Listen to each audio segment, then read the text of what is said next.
Product feature and application. The Torsion alloy belt cleaner adopts split-type design.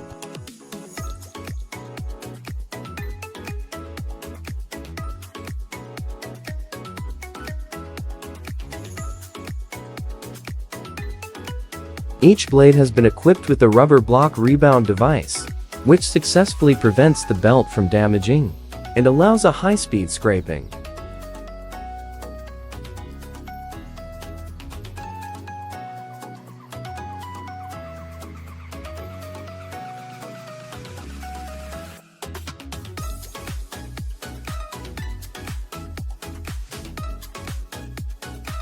The rubber block rebound device of the conveyor belt scraper can absorb vibration and noise at the same time, and has the ability to quickly return to the original location after passing through the residues and uneven surface of the belt conveyor.